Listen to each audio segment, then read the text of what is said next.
Querido Padre Celestial, queremos hacer nuestra en esta tarde la promesa que donde hay dos o más reunidos en tu nombre, ahí vas a estar. Amén. Que tu Espíritu se manifieste, que podamos notar tu presencia hablándonos a nuestros corazones y que de la misma manera tu Santo Espíritu oriente nuestra fuerza de voluntad a hacer aquellas cosas que son mejores para nuestra vida y para el plan de salvación.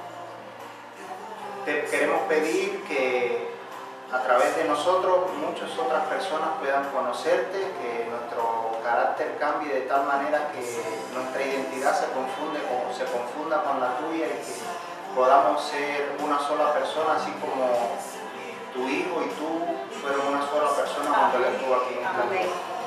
Que tu bendición descanse sobre este lugar, sobre cada uno de nosotros y sobre cada uno de los familiares que aquí representamos. Especialmente te ponemos en tus manos a Nelly para que tú la unjas con tu Santo Espíritu y que a través de ella podamos recordar y aprender aquellas cosas que tú quieres que tus hijos sepan, y no solo que sepan, sino que practiquen. Te lo pedimos todo con el perdón de nuestros pecados en el nombre de Jesús. Amén. Amén. Amoroso y querido Padre Celestial, infinitas gracias en este momento, Señor, te damos por su inmenso amor, su grande misericordia, por el favor inalcanzable, oh Dios, por el don perfecto de nuestro Señor Jesucristo, quien dio su preciosa y santísima vida por cada uno de nosotros.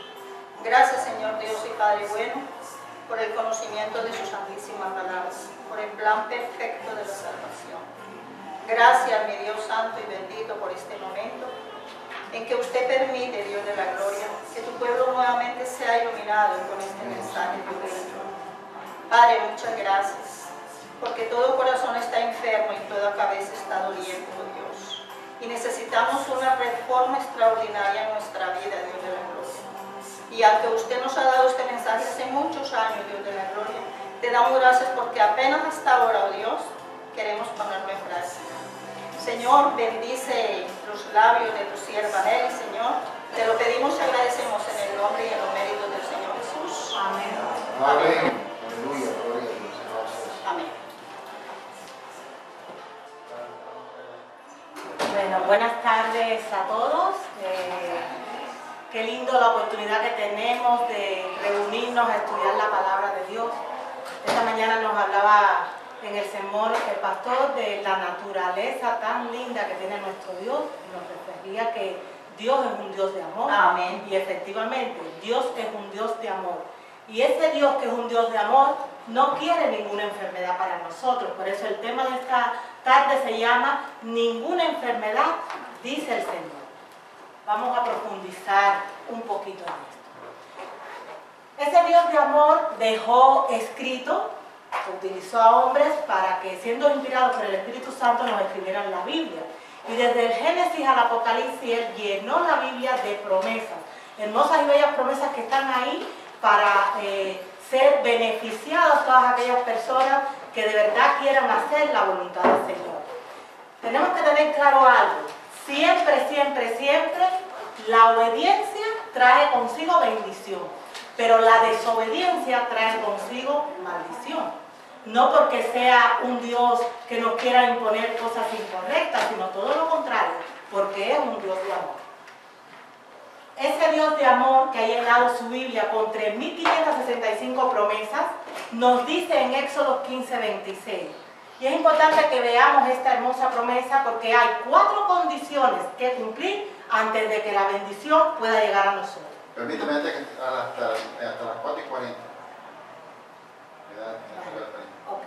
Y nos dice así: si oyeres atentamente la voz de Jehová tu Dios e hicieras lo correcto delante de sus ojos y dieres oído a sus mandamientos y guardares todos sus estatutos, entonces y solo entonces ninguna enfermedad de la que envié a los egipcios te enviaré a ti, porque yo soy Jehová tu sanador. Amén. Antes de esta parte que está en roja, antes de que esa promesa se pueda cumplir en nosotros, hay 4 condiciones claras que cumplir antes de nosotros. El otro día estuvimos viendo en conferencias anteriores conceptos que es importante que tengamos muy frescos en la mente. Primero, Las leyes del organismo físico son también las leyes de Dios, porque nuestro cuerpo no es nuestro, es templo del Espíritu Santo. Y el Señor ha puesto leyes, tanto morales como físicas, que debemos cumplir para mantenernos en una situación de salud en general. Cuando nosotros violamos esas leyes de nuestro organismo físico, estamos pecando, porque el pecado es en realidad transgresión de la ley. Y lamentablemente, la paga del pecado es la muerte. Por eso no es de sorprender que a nuestro alrededor vemos muerte por todas partes. Muerte física, muerte espiritual, muerte emocional, porque hay una violación constante de las leyes de Dios que son eternas. Veíamos al principio, en ese versículo, en esa bella promesa, que había 4 condiciones que cumplir para que el Señor no mandara ninguna de esas enfermedades al pueblo egipcio. Cuando acudimos a una enciclopedia de historia de la humanidad y buscamos qué tipo de enfermedades padecían los egipcios, vemos que entre otras hay estas: cáncer, diabetes, hipertensión, asma, alergias, artritis, demencia. La pregunta es, ¿le parecen conocidos esos términos? Son familiares. ¿Verdad? Como que la historia se repite. Vamos a continuar. Fíjense, empezamos con un versículo clave para este estudio. Y es ese versículo en el que el Señor nos asegura una promesa si cumplimos esas cuatro condiciones. Hay 2 conceptos que debemos tener claros. Uno es fe y el otro es presunción. Y uno está muy cerca del otro. Cuando yo enfermo, porque yo no he cumplido esas condiciones que el Señor nos ha dicho en su palabra, y aún así yo digo, yo tengo fe y voy a orar para que el Señor me sane, debemos ser conscientes que en realidad eso no es fe, eso es presunción. Y vamos a tener claro qué nos dice el Espíritu de Profecía en Obreros Evangélicos sobre este tema. Nos dice, la fe no es un sentimiento, como dice Hebreos 11:1, es pues la sustancia de las cosas que se esperan, la demostración de las cosas que no se ven. La verdadera fe no va en ningún sentido aliada a la presunción. Únicamente aquel que tiene verdadera fe está seguro contra la presunción, porque la presunción es la falsificación de la fe por Satanás. Fíjense qué importante esto. La fe se aferra a las promesas de Dios y produce fruto en obediencia. La presunción se atiene también a las promesas, pero las emplea como las empleó Satanás para disculpar la transgresión. La fe habría inducido a nuestros primeros padres a confiar en el amor de Dios y obedecer sus mandamientos. La presunción los indujo a violar su ley, creyendo que su gran amor los salvaría de las consecuencias de su pecado. Eso es importantísimo que lo tengamos en cuenta, porque sobre todo en el tema de los enfermos, y cuando oramos por los enfermos y con los enfermos, es más presunción lo que ponemos en práctica que en realidad fe. Y ahora vamos a ver por qué. Fíjate, nos dicen aquí arriba, es que no logro ver muy arriba. Quitará toda enfermedad, así nos dice el Señor en Deuteronomio. Y por haber oído estos decretos y haberlos guardado y puesto por obra, Jehová tu Dios guardará contigo el pacto y la misericordia que juró a tus padres, y quitará Jehová de ti toda enfermedad, y todas las malas plagas de Egipto que tú conoces no la pondrá sobre ti. Si recurrimos a la misma fuente, a una enciclopedia de la historia de la humanidad, para ver qué tipo de plagas azotaban al pueblo egipcio de la antigüedad, vemos que eran gripes, leucemia, que es cáncer de sangre, neumonías, lepras, virus oncógenos de todo tipo y hepatitis.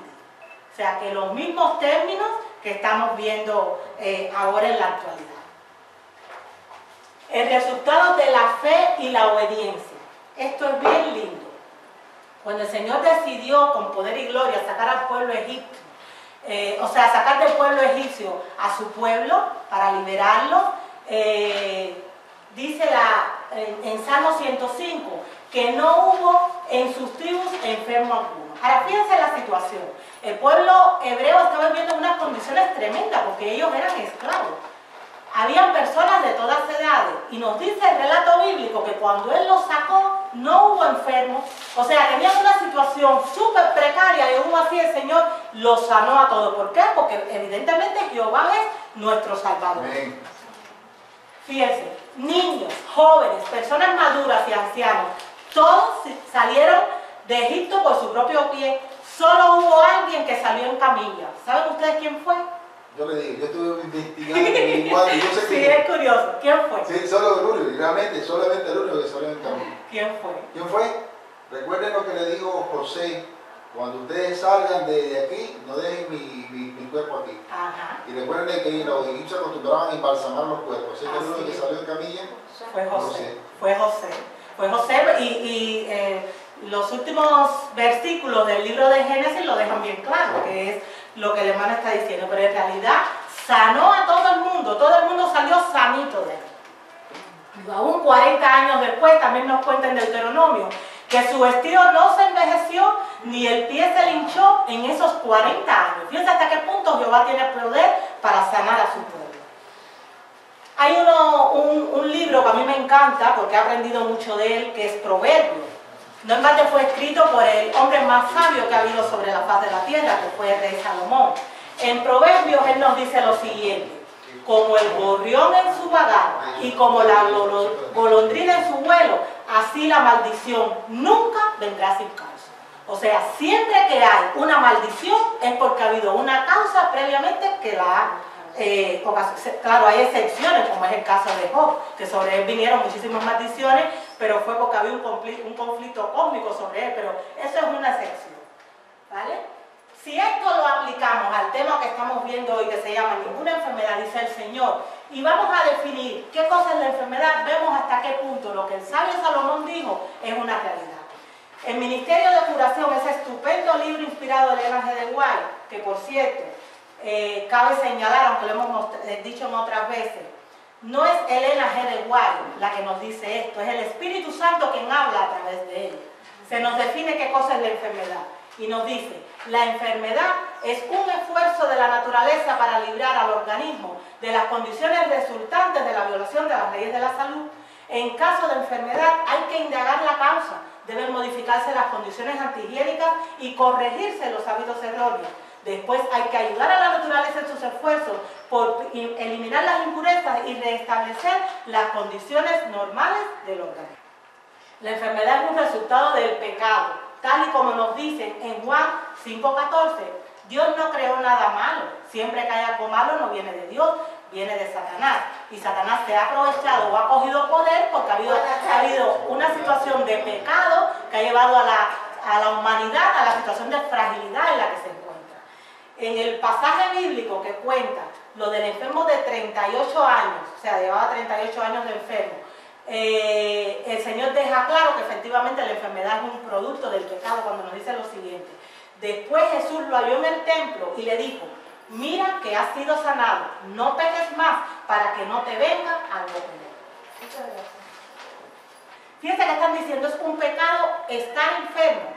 Hay personas que se han levantado contra esta cita porque piensan que no tiene fundamento bíblico y se basan para ello en el pasaje del ciego, que el Señor dice claramente que ese señor no estaba ciego ni por su pecado ni por el pecado de sus padres, sino para que la gloria de Dios se manifestara sobre él. ¿Se acuerdan de ese pasaje bíblico? Pero fíjense la terminología que se usa aquí. Es un pecado estar enfermo. Hay una diferencia entre estar enfermo y ser un enfermo. El ciego era un enfermo. Hiciera lo que hiciera, él nació en esa situación. Por eso la gloria del Señor se quería manifestar como él. Pero esta cita se refiere a las personas que están de constante violando las leyes de la salud y por ende enfermos. Por eso les decía al principio que hay excepciones. Por ejemplo, hay niños que nacen enfermos, que son pobrecitos, víctimas de situaciones, de malas decisiones de sus padres. ¿Cuántos niños no hay que nacen con SIDA, por ejemplo? ¿No? O un mismo ciego de nacimiento, pues esa persona en realidad es un enfermo, no es que él está enfermo porque se haya buscado la enfermedad. Si a nosotros nos dijeran, ¿dónde dice en la Biblia que es un pecado estar enfermo? Es fácil, apréndanse el versículo. Isaías 24, 4 y 5 nos dice lo siguiente: enfermaron los altos pueblos de la tierra porque, y hay tres por qué, traspasaron las leyes. ¿Qué cosa es traspasar las leyes? ¿Y qué cosa es la violación de la ley? Es pecar. Aquí lo dice claramente. Traspasaron las leyes, falsearon el derecho y quebrantaron el pacto. Por eso estamos enfermos. No te preocupes, Aida, que se les va a dar todo, ¿vale? Vamos a ver cuáles son los pecados o las violaciones más frecuentes que existen en la actualidad. Por ejemplo, enfermedades cardiovasculares. Es alarmante el nivel de enfermedades cardiovasculares que hay en el mundo occidental. Y eso no es casualidad, eso viene por el consumo excesivo de grasas saturadas. Las grasas saturadas casi siempre son de origen animal, por comer todo tipo de alimentos refinados, por el sedentarismo, que es la falta de ejercicio cuando nosotros fuimos concebidos para movernos, por la bulimia. ¿Conocen qué es la bulimia? ¿Vale? ¿Conocen todos la bulimia o explico? La bulimia es tener un deseo incontrolable por comer y después tener un campo de conciencia tremendo que te hace producir en ti un sentimiento de culpa y tratas de eliminar ese exceso de alimentos, ya sea a través de las heces fecales, tomando, por ejemplo, laxantes, como vomitando. Es un trastorno alimenticio. También el fumar y el estrés. Fíjense para que vean cómo coinciden los mismos factores que desencadenan las enfermedades. El cáncer. ¿Quién no ha oído hablar del cáncer? Es alarmante, ya casi se está convirtiendo en algo normal entre nosotros. ¿Qué nos lleva a tener cáncer? Muchas cosas, entre ellas el consumo excesivo de carnes y proteínas de origen animal, el consumo de grasas malas, el sedentarismo, el tabaco, el tomar alcohol, el estrés, todo tipo de aditivos alimentarios que hay ahora en los alimentos, aunque sean vegetarianos, aunque tengan la etiqueta de sano, muchos de ellos en realidad no lo son, pues casi siempre todas estas cosas, estos factores, desencadenan en cáncer. En cuanto a la diabetes, que hay especialistas que le nombran la enfermedad de la abundancia. Es difícil ver un africano con diabetes, eso ya no existe, porque las causas que llevan a la diabetes ellos no la tienen. ¿Qué lleva a la diabetes? Consumo excesivo de alimentos refinados, la bulimia, el sedentarismo, el consumir grasas saturadas, proteínas de origen animal, el mantenerse en una situación de estrés, artritis y gota, que eso está tan de moda. ¿Qué trae o qué lleva consigo el artritis y gota? Que por cierto es una enfermedad súper dolorosa. Consumo abusivo de proteínas animales y de alimentos acidificantes. Recuerden que hemos estado hablando hace unas cuantas semanas que nuestra sangre es alcalina y debemos mantenerla en un estado de alcalinidad idóneo para que no haya enfermedad, porque en un medio alcalino no hay enfermedad.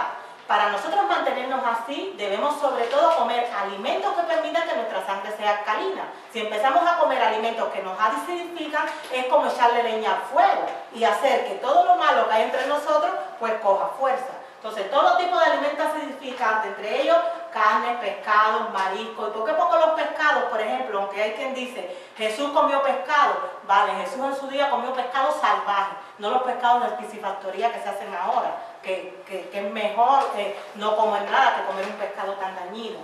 Los mariscos, los huevos, las leches animales, los quesos curados, que tenemos un tema preparado con respecto al queso, estimulantes de todo tipo, el sedentarismo. Eso nos lleva a la artritis y a la gota. Estamos hablando de enfermedades en general, hay muchas que aquí no podemos mencionar. Obesidad, la epidemia de obesidad que hay en el mundo también es alarmante. ¿Qué nos lleva a ello? Pues el consumo excesivo de grasa, de azúcares y dulces, de harinas refinadas, el sedentarismo, la bulimia. Fíjense que los factores siguen siendo los mismos. En el caso de la hipertensión, de la desnutrición o de las infecciones, pues tenemos los mismos factores. Se repiten, es como una serie de factores básicos que hacen que en unas personas la enfermedad se manifieste de una manera y en otras de otra. Esta cita es tremenda y la encontramos en el Ministerio de Curación. Y ahí el Espíritu Santo nos dice a través de la hermana White: sobre muchas tumbas podría escribirse epitafios como estos: muertos por culpa de la mala cocina, muerto como resultado de un estómago estragado por el abuso. Hay otra cita, eso está fuerte, hay otra cita de ella que dice que la mayor parte de los manicomios y de las prisiones están llenas de personas que se alimentaron mal. Por eso nosotros, sobre todo las mujeres, que tenemos, porque la reforma pro salud es mucho más que el tema de la alimentación, lo hemos visto en otro momento y lo vamos a ver al final de la presentación, pero el tema de la alimentación es básico porque hay un eslogan que dicen somos lo que comemos y eso es una realidad, nuestros tejidos se constituyen de lo que comemos. Tendremos salud o enfermedad en dependencia de cómo hayan sido nuestras decisiones. Y eso que usted decía, hermanita, es muy cierto, le está diciendo lo mismo pero le está diciendo con otras palabras. Y nosotros como mujeres, y digo las mujeres porque solemos ser las que tenemos la responsabilidad de llevar la alimentación a nuestra familia. Cuando el Señor venga nos pedirá cuenta, por lo que nosotros hemos hecho, no solo con nuestro cuerpo, sino con nuestra familia. Porque cuando no nos informamos de todas estas cosas, podemos estarle dando a los nuestros cosas que pensamos que son sanas y en realidad no lo son. Por eso decía el Espíritu de Profecía también a través de la hermana White, que el conocimiento de la fisiología y la higiene debería estar en la base de todo el proceso educativo. O sea, no conocer matemática, ni física, ni química, sino conocer cómo somos y qué es lo que nos va a ayudar a estar en una mejor situación de salud. Este libro, que es un libro estupendo, que se llama La Dieta Ética, en él sus autores, un chico y una chica, nos dicen lo siguiente: considerando que más del 70% de las enfermedades letales están causadas por factores dietéticos, afirmar que es posible suicidarse con cuchillo y tenedor no es ninguna broma. ¡Qué cosas tan tremendas! ¡Qué cosas tan tremendas! Y yendo más allá, muchas veces nos preguntamos, ¿pero por qué todo el mundo está tan nervioso? Hace poco yo escuchaba a un conferencista que él decía que vivimos en un mundo que literalmente es un manicomio, y realmente lo es, porque lo que comemos y nuestros hábitos de salud nos llevan a perjudicar tanto el cerebro, que no solo es la capital del cuerpo, sino el órgano que Dios nos ha dado para comunicarnos con el Espíritu Santo, que andamos como verdaderas personas sin rumbo por la vida. Entonces, cuando yo veo estas citas y miro a mi alrededor, puedo comprender qué es lo que está pasando en el mundo. Aquí también se nos dice en Eventos de los Últimos Días, que por cierto es un libro que todos deberíamos leer porque está escrito para nuestros días, por eso se llama así, Eventos de los Últimos Días. Nos dice, la glotonería y la intemperancia se hallan en el fundamento de la gran depravación moral de nuestro mundo. Fíjese, de la gran depravación moral, porque hay una relación directa también entre lo que nosotros comemos y la violación o no de las leyes de la salud y cómo actuar. Pero Dios es un Dios de amor. Amén. Y esta mañana lo vimos en ese sermón que el pastor nos predicó. Y ese Dios de amor sigue teniendo el mismo deseo. Él no quiere que haya enfermedad en la humanidad entera y en su pueblo en particular. Y ese Dios a través de su sierva nos dice lo siguiente: el Señor presentó delante de mí un plan general. Se me mostró que Dios daría a sus hijos que observan los mandamientos una reforma del régimen alimenticio y que a medida que ellos la recibieran, sus enfermedades y sufrimientos serían grandemente disminuidos. Se me mostró que esta obra iría en progreso. Amén. Qué linda promesa, ¿verdad? Yo me agarro de ella porque conozco demasiada gente a las que amo, que los veo presos de sus hábitos, producto de su mal estilo de vida. Hay una pregunta que estudiando esto cautivó mi intelecto, y la pregunta es la siguiente: ¿por qué Jesús primero sanaba y después predicaba? ¿Por qué no lo hacía al revés? No hay ni un solo caso en el que el Señor primero haya predicado y después sanado. Era al revés, Él sanaba y después predicaba. ¿Por qué? ¿Qué creen ustedes? Porque primero hay que ayudar a esa persona Por la mente. y mostrarle el amor de Dios primero. Y porque si estamos enfermos, ¿cómo lo vamos a ayudar? No, porque la mente estaría ofuscada, digo yo. Eso es clave. Fíjense la respuesta que encontré. Si el cuerpo está enfermo, la mente también lo está. Siempre que nosotros nos referimos, siempre que la Biblia se refiera a cerebro o a corazón, a mente, a alma, está hablando de lo mismo, ¿vale? Está hablando de este órgano que es con el que nosotros hablamos con él a través del Espíritu Santo. Si el cuerpo está enfermo, la mente también lo está. Hemos sido creados en 3 dimensiones: espíritu, alma y cuerpo, tal y como se dice en 1 Tesalonicenses 5:23. Con la mente es que adoramos a Dios. Si la mente está enferma, resulta prácticamente imposible comprender las verdades espirituales que son esenciales para nuestra salvación. Por eso, la mayor parte del tiempo que Jesús estuvo en esta tierra fue más lo que Él curó que lo que predicó. Él sabía que esa sanación del cuerpo era imprescindible para que la mente también sanara y por lo tanto poder comprender las verdades que venían del cielo para nosotros. Y en Consejos sobre la Salud así se nos confirma: las enfermedades del cuerpo afectan la mente. También se nos dice el Ministerio Médico: los que están enfermos del cuerpo casi siempre están enfermos del alma, y cuando el alma está enferma, el cuerpo se enferma también. ¿Por qué? Porque como dice 1 Tesalonicenses 5:23, somos espíritu, cuerpo y mente. Todo lo que pase en una de esas dimensiones irremediablemente va a afectar a las otras. Hablábamos el otro día también que nosotros lamentablemente tenemos mentes griegas.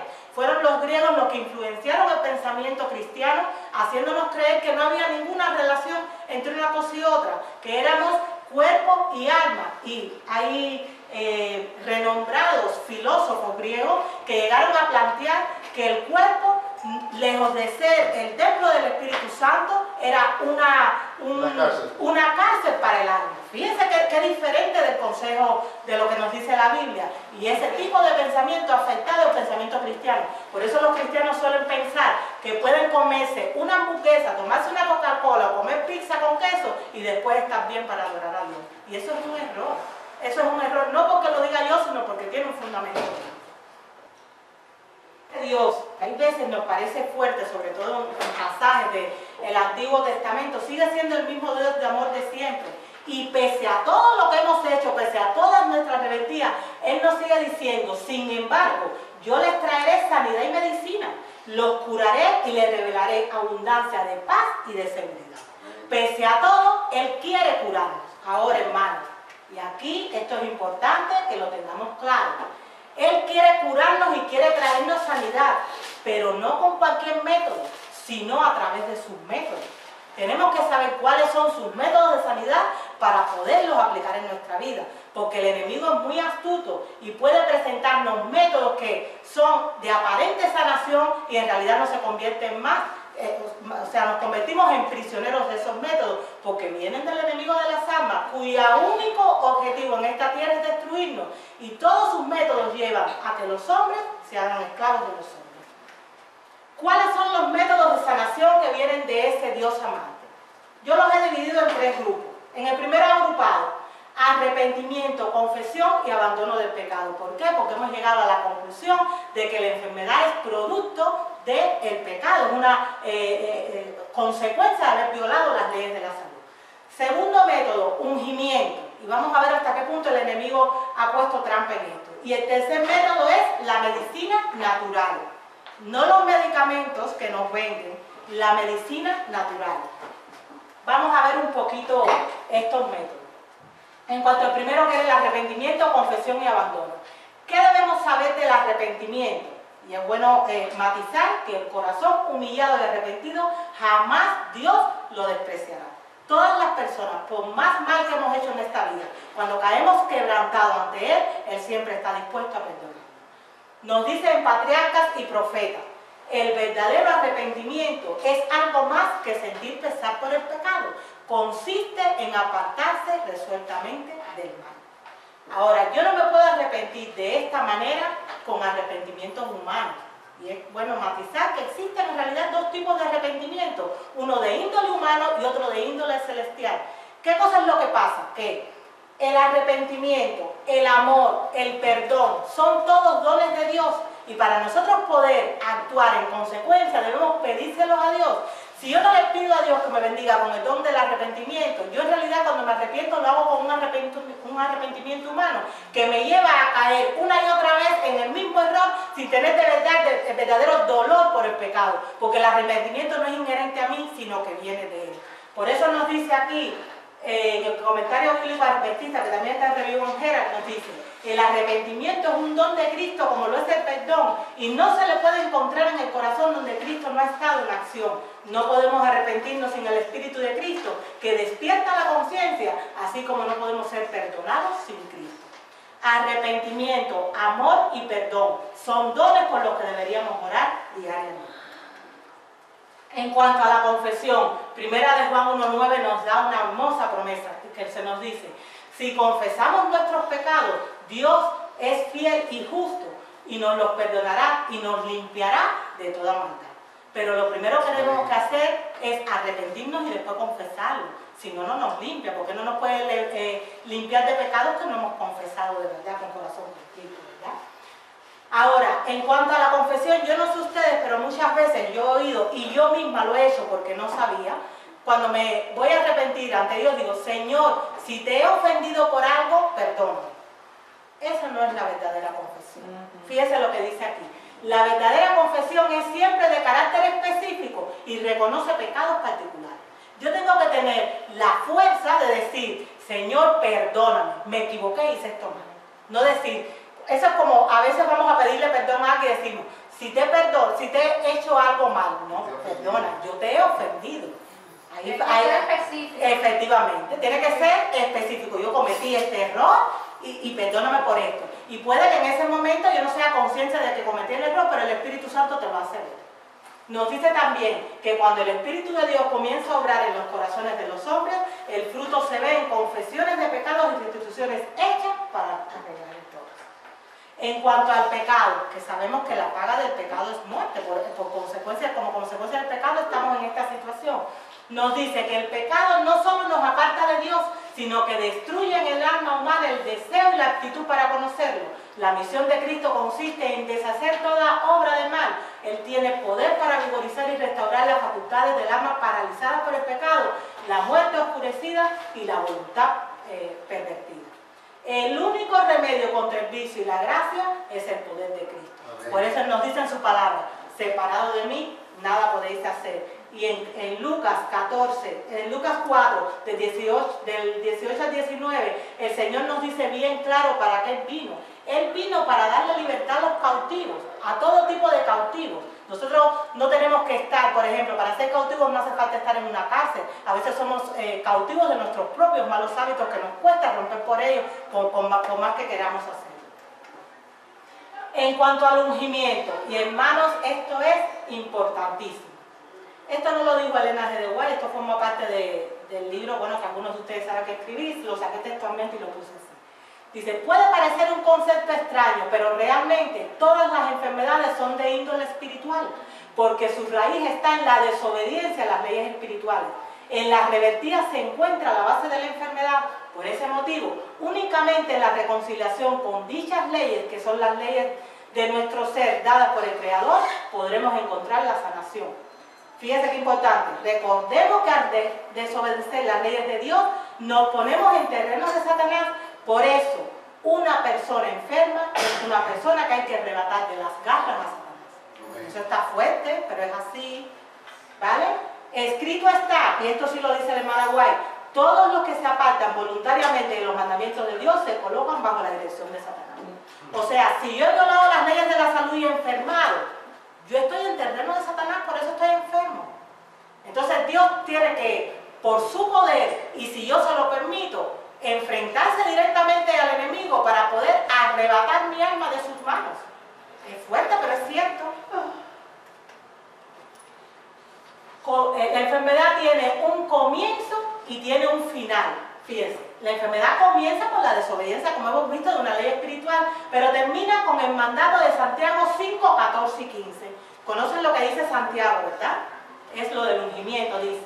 ¿Está alguno enfermo entre vosotros?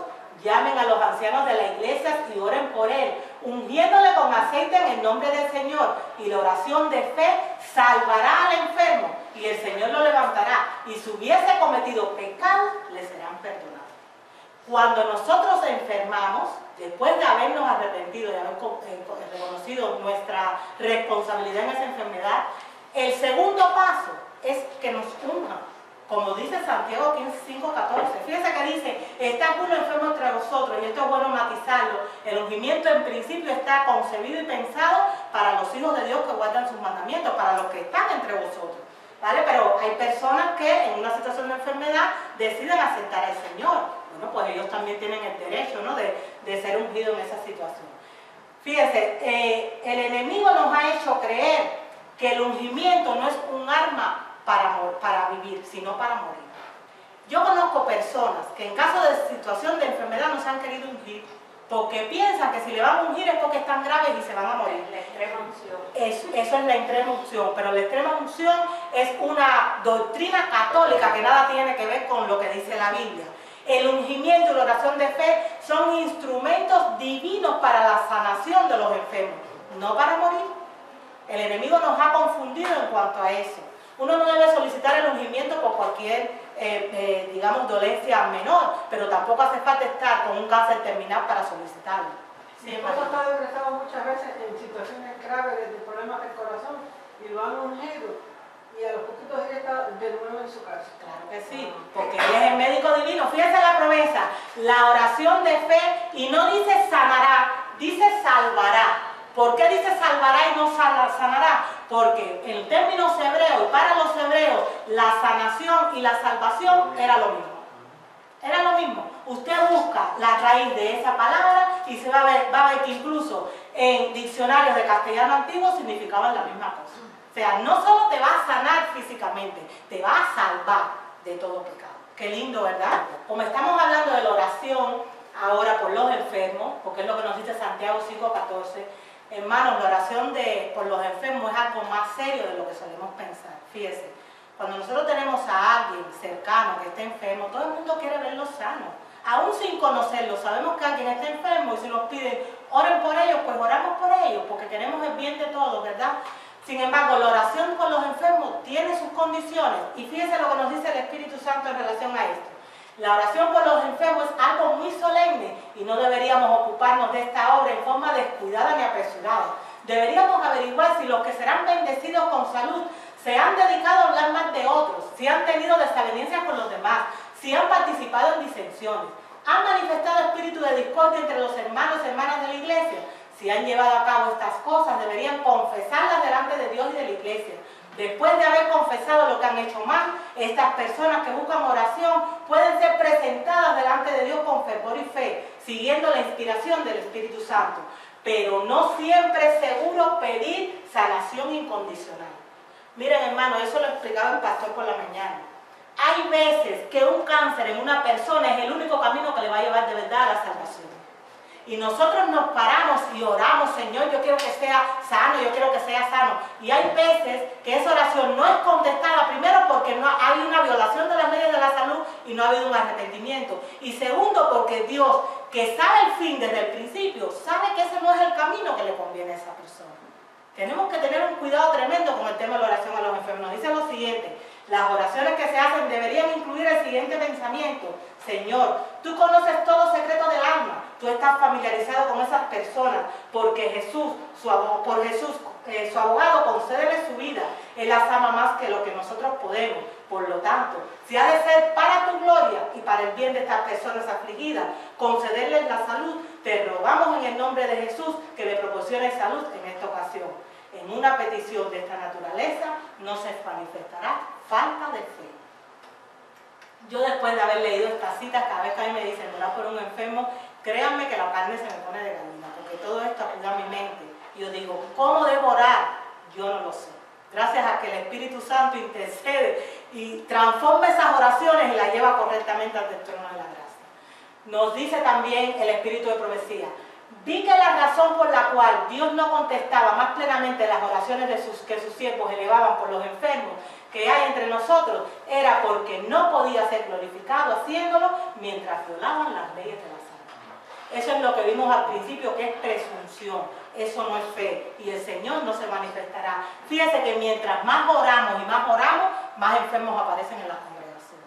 Es al revés a lo que estamos haciendo, pues hay algo de base que no está bien. Miren esto que es importante también. No veo muy bien de aquí. Fíjense, muchos han pretendido que Dios les libraría de las enfermedades solo porque así se lo habían pedido, pero Dios no ha contestado porque sus oraciones porque su fe no se ha perfeccionado mediante sus obras. Dios no realizará ningún milagro para evitar que las enfermedades recaigan sobre las personas que no se cuidan y que continuamente se mantienen violando las leyes de la salud sin hacer mayor esfuerzo para prevenir tales enfermedades. Cuando hacemos todo lo que está de nuestra parte para conservar la salud, entonces podemos esperar que los benditos resultados se produzcan y pedirle a Dios con fe que bendiga nuestros esfuerzos relacionados con la preservación de la salud.